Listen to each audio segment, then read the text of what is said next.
You're right on time for Hope TV Newswatch on this 18th day of April 2023. A very good evening to you and welcome to the broadcast. My name is Ken Kimani and on the sign language interpretation tonight is Boniface Murithi. Now, the National Assembly Justice and Legal Affairs Committee has approved the nomination of former CITAM Bishop Dr. David Oginde as the next Ethics and Anti-Corruption Commission Chair. In a communication to the House, JLAC Chair George Murugara confirmed the approval of the former CITAM Bishop by the committee. Dr. Oginde was nominated as the EACC Chair last month by President William Ruto to succeed ACK Archbishop Eliud Abukala, who retired in January this year after 6 years of service. The Public Service Commission, which conducted the interviews for the EACC chairperson, had recommended to the President the names of Dr. David Oginde, former Makueni Governor Kivutha Kibwana, and Amani Yuda Komara. Moving on, and at least 6 high school students have died following a grisly road accident in the Delamere along the Naivasha-Nakuru Highway on Tuesday. The students from Mbihi Friends Girls High School in Vihiga County were traveling to Nairobi when the accident occurred. It is reported that the matatu driver collided with an oncoming lorry headed in the opposite direction as he tried to overtake. 6 of the students died on the spot, while 7 others, including the matatu driver, are admitted at the Naivasha Level 4 hospital after sustaining injuries.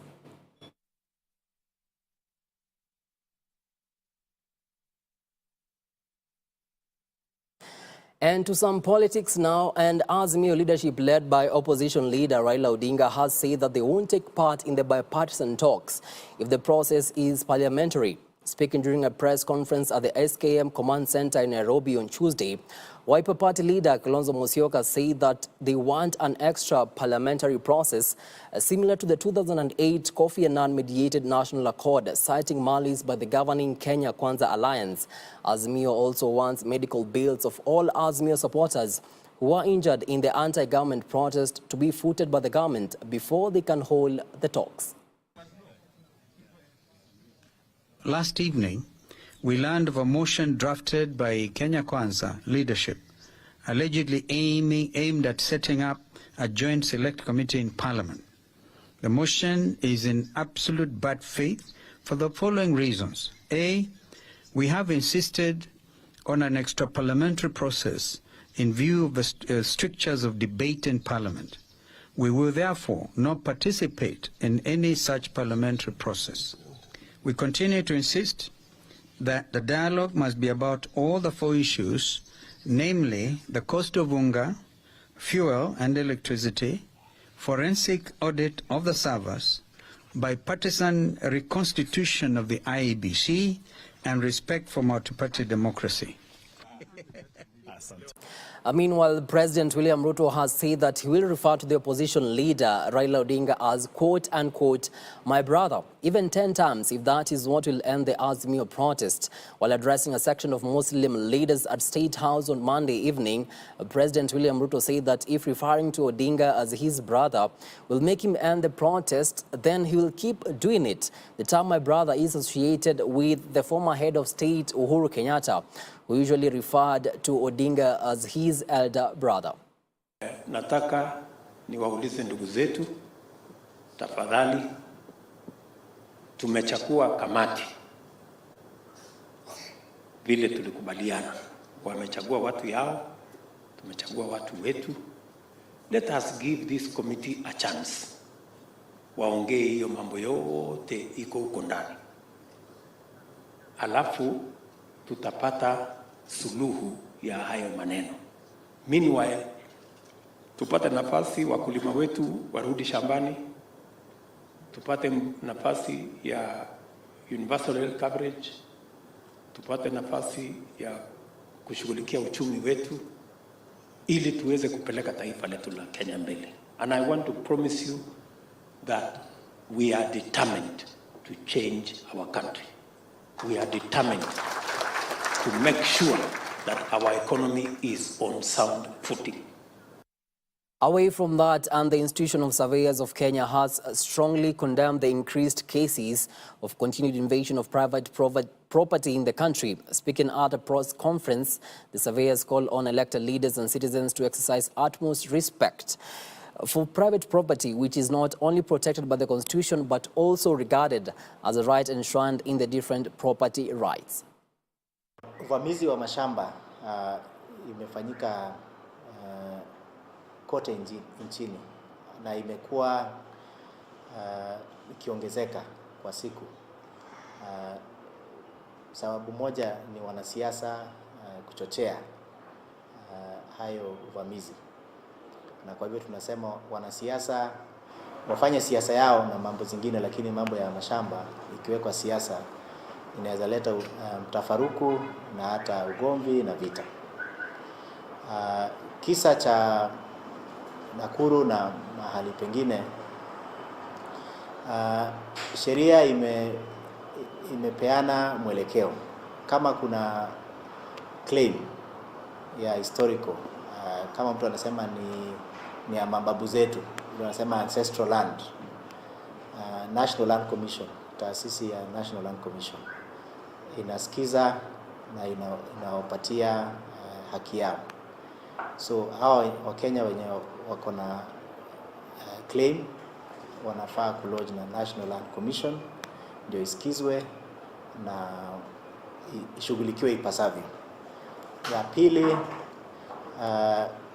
kama kuna ugomvi na mtu ako na miliki na anaona mwenzake ametoa miliki nyingine, kuna koti ya kushughulikia hayo masuala. Koti ya ardhi ilibuniwa in 2012, pia kwa katiba in 2010, Land and Environment Court, ambayo ni koti maalum kusikiza mambo ya mashamba.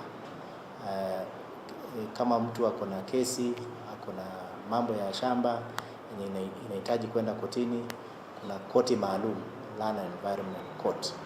Lakini kwenda kuvamia shamba ya mwingine inaweza fanya mtu apoteze maisha, kwa sababu unaweza kuwa na vita, unaweza pigwa risasi, na hiyo sio vile inapaswa kuwa. Kila mmoja afuate sheria na atapata haki yake. And with that, now head to a quick news break here on Hope TV Newswatch. We still have more stories after the break. See you on the other side.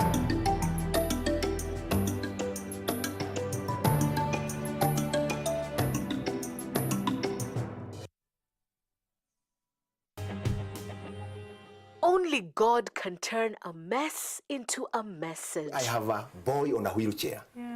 I'm still preaching on the pulpit. Amen. Niliona mguu ya nyuma inakuja tu kunikanyaga, imenilenga tu kwa tumbo. Nikaitana tu Jesus. I got tired of working with the x-ray papers, and one day I just woke up and decided to burn them. A test into a testimony. The whole community didn't want to hear that anybody is born again. Excommunicated, straight. Bila Yesu hakuna njia. Join Sharon Naitore Wangenye on Testify. Katika hiyo harakati hiyo spirit ikakemewa, mimi nimeona Yesu Kristo namna hii. Kwa msalaba. Opa. Hallelujah. Hallelujah. Every Thursday at 8 p.m. for a moment to grow your faith some more.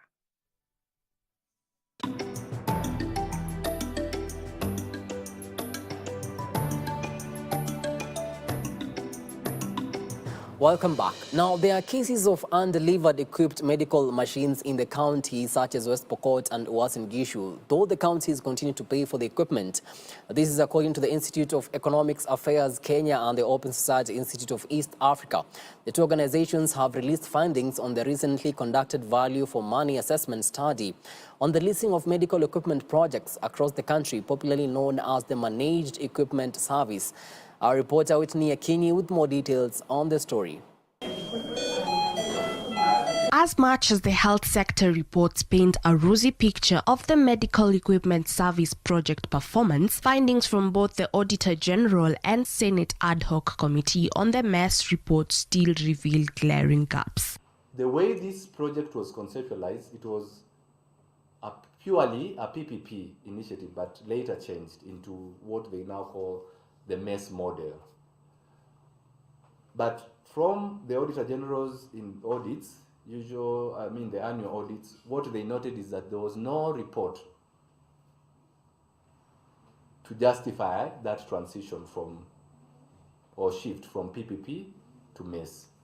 According to the Institute of Economics Affairs report, whereas delivery of the MES equipment is somewhat met, there are cases of undelivered machines in areas such as West Pokot and Uasin Gishu counties, though the counties continue to pay for the equipment. Inasmuch as there are several recorded success stories attributed to the MES project, such as expansion of renal services in public hospitals, decongestion and increased number of staff, cases of machines lying idle in over 20 counties due to lack of space, electricity and inadequate trained personnel have also been recorded. Expansion of renal services from 5 public hospitals to 54. So you can already see there are certain impacts, whether it's in terms of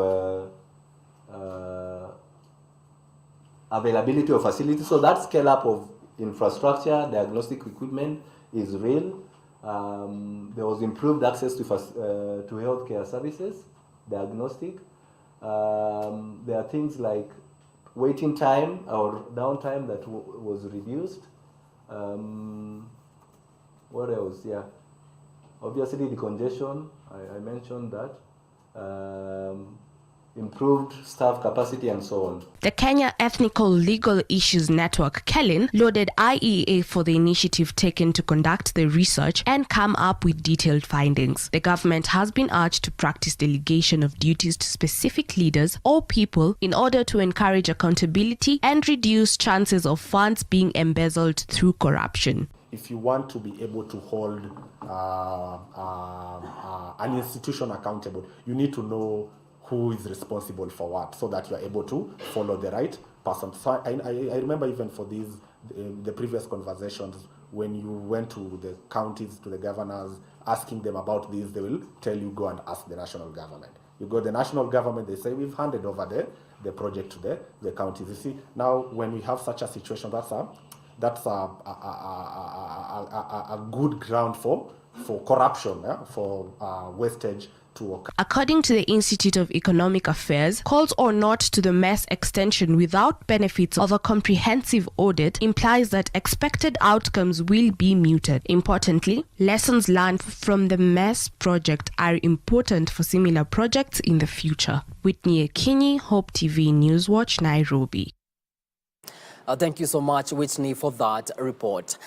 Moving on, Siaya Governor James Orengo has accused the Commission for Revenue Allocation of frustrating efforts to employ medical personnel to serve Kenyans in public health institutions. Speaking at the Siaya County Referral Hospital, Governor Orengo alleged that CRA is always opposed to the employment of doctors, nurses and other medics on the account that doing so will expand the wage bill. One of the things that we have in the health sector is about our planning, our vision, and what comes from the national government as policy.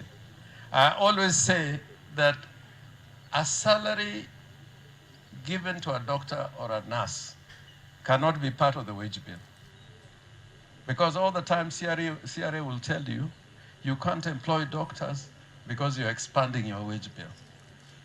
Money paid to doctors and nurses is not part of the wage bill. It's part of our duty to make sure that we have doctors, we have nurses, so that we can succeed in our health campaign. And I want to say that in the recruitment exercise that is going on, one of the biggest bunch of people who want to recruit, and this is ongoing, is in the health sector. Still on matters health, and the health workers in Mombasa County are now threatening to withdraw their services beginning tomorrow if their salary arrears of March are not paid. The Kenya Medical Practitioners, Pharmacists and Dentists Union Coast Branch wants Governor Abdul Swamad Nasir to adhere to the Memorandum of Understanding and pay up to avert the looming crisis at a time counties are grappling with lack of funds after the Exchequer failed to release money to the devolved units. Kwa sasa iliyobakia sisi tumesema enough is enough. This is not a strike. This is a walk out. Na kisha walk out tunafuatilisha na go slow. Hatutokubali mimi niwe na njaa, mwenzangu awe na njaa, tuende zetu makazini, rent hakuna, pesa ya kwenda kazini hauna, pesa ya chakula hauna, na mambo mengineo ambayo kwamba ya binadamu, ambayo kwamba ni rights za binadamu zote zimekuwa infringed. Hakuna kitu hata moja imefanyika. We don't have comprehensive insurance, so what we rely on is only NHIF, and that NHIF, it's not working. Since January it has not been working. The remittances have not been sent, so whenever we try, our family tries to access the services, it's no goes on. Please call us to the table. We are not unfeeling people. We do not want to put the normal workers, I mean the normal mwananchi, the Wanjikus of this world, through stress. But we ourselves are stressed. How do you treat somebody when you yourself are sick? We are very disappointed because we feel the county government is ignoring us, because all the issues captured in the MOU, none has been implemented, completely none. And the bad thing is that the county is like ignoring us. Unions power, power. Unions power, power. Crossing borders now, and Sudan's rival commanders agreed to a 24-hour ceasefire from Tuesday evening after pressure from U.S. Secretary of State Antony Blinken over fighting that has engulfed the capital Khartoum and saw shots fired at a U.S. diplomatic convoy. The conflict between Sudan's military leader and his deputy broke out 4 days ago, triggering what the United Nations has described as a humanitarian catastrophe, including the near collapse of the health system. At least 185 people have been killed in the fighting across Sudan.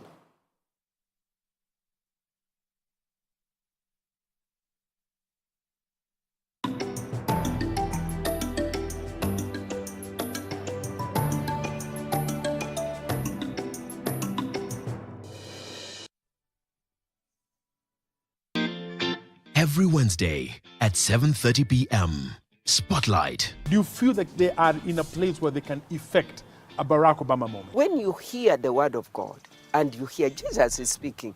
Real talk on real issues. You know, the Bible says faith without works is dead. The truth of the gospel that will survive the time is not a health and wealth gospel. When there is time to harmonize and bring one composite amendment. With idealistic, thought-provoking guests. So people come to be serviced, to be encouraged, to be empowered.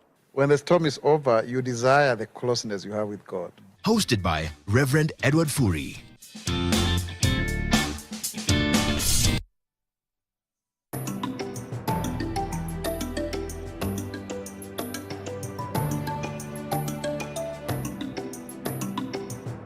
Welcome back to Matters Business now, and President William Ruto has said that the government will intensify the efforts to break down the cost of food in the country. Speaking during the cabinet meeting held today, President Ruto said that he is optimistic that food prices will continue dipping as a result of the ongoing rains and the arrival of imported maize in the country last week. The cabinet also reaffirmed the government's policy of subsidizing production and not consumption, at the same time allowing the continued provision of affordable farm inputs, including subsidized fertilizer across the country. Moving on, and Costa Rican ambassador to Kenya, Giovanna Stark, has called for concerted efforts and innovations to clear the environment of plastics and plant more trees so as to combat the effects of climate change. Stark has challenged the youth to ensure the innovations are put in practice to ensure a clean and healthy environment, noting that Kenya was an important country as it hosts the United Nations Environment Program.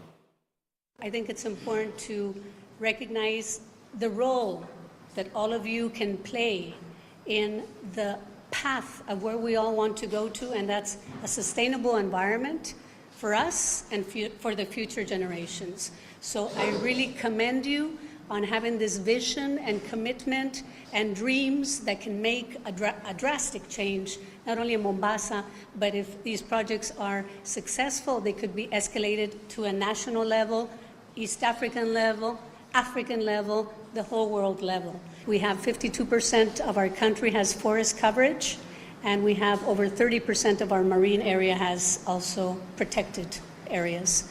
But I think it's important also seeing all these different ideas is we have to somehow tackle the plastics problem, but we have to do it with the local communities. It has to be a win-win situation for everybody. And I think all of them somehow manage to encourage the local communities to be part of these solutions.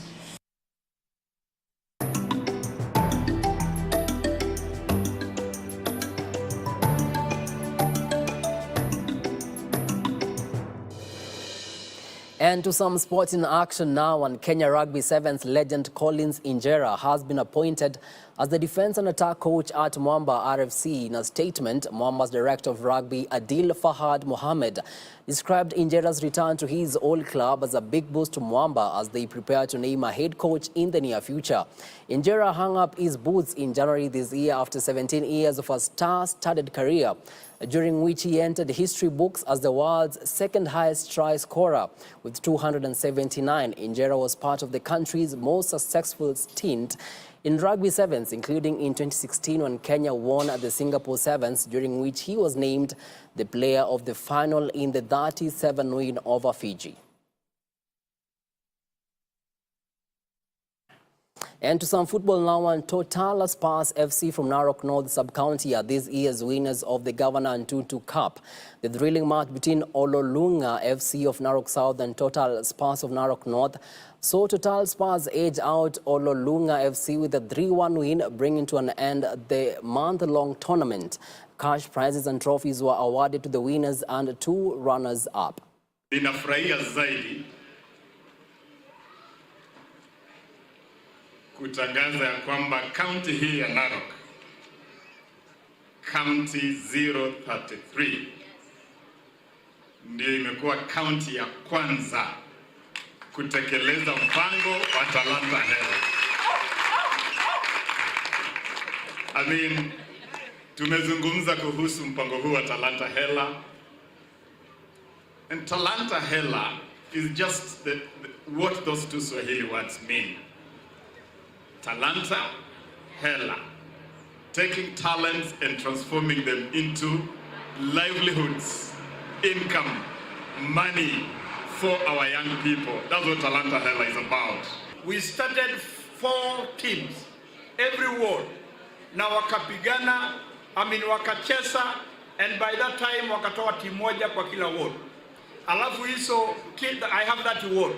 Hizo 30 wards walitawanyika wakaenda kwa kila constituency. So wanapingana kulingana na constituency ile wametoka. Wale ambao unaona hapa sio tu wamekuja hivyo. In fact ni mambo ambayo wamekuwa wakifanya karibu sasa mwezi mmoja. Ambia governors wakuja wa benchmark hapa Narok. Ama namna gani?